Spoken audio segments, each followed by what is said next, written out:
এবার জানাবো ফুটবলের খবর। বাংলাদেশ জাতীয় দলের হেড কোচ থাকছেন হাভিয়ের কাবরেরা, তবে সেটা স্বল্প মেয়াদের জন্য। স্প্যানিয়ার্ড কোচের সাথে চুক্তি নবায়ন করতে চলেছে বাফুফে। মার্চে এশিয়ান কাপ বাছাইয়ে ভারতের বিপক্ষে ম্যাচ পর্যন্ত আপাতত থাকতে পারেন তিনি।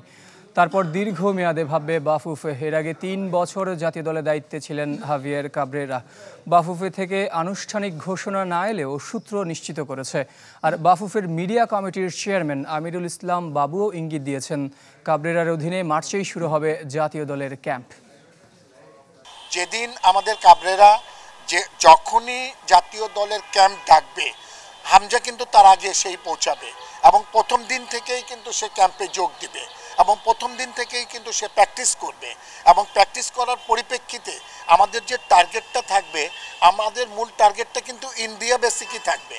ইন্ডিয়াকে কিভাবে আমাদের পরাজিত করা যায়, সেই ক্ষেত্রে আমাদের মূল উদ্দেশ্য থাকবে, কাবরেরার মূল উদ্দেশ্য থাকবে বাংলাদেশ ফুটবল ফেডারেশনের কমিটির প্রত্যেকটা, আমরা যে 21 জন আছি, আমাদের সভাপতি জনাব তাবিদ আওয়ালের নেতৃত্বে আমাদের মূল কমিটি সকলেরই কিন্তু অ্যাক্টিভ কথা যে আমাদের বাংলাদেশ জাতীয় ফুটবল দলের ভালো রেজাল্ট করতে হবে।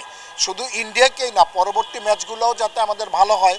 আপনারা জানেন যে বিগত দিনে যে বিদেশি খেলোয়াড়গুলো এসছে, অবভিয়াসলি তারা কিন্তু ভালো করেছে। আপনি জামাল ভুঁইয়া একটা সময় তো ভালো ছিল, এখন তার বয়স হয়ে গেছে, ডে বাই ডে তো একটা সময় আসবেই। হামজা এখন কিন্তু টফ অবস্থানে অবস্থান করছে, সেই ক্ষেত্রে হামজা আসলে আমাদের দলের শক্তি অনেক বৃদ্ধি পাবে বলে আমি মনে করি।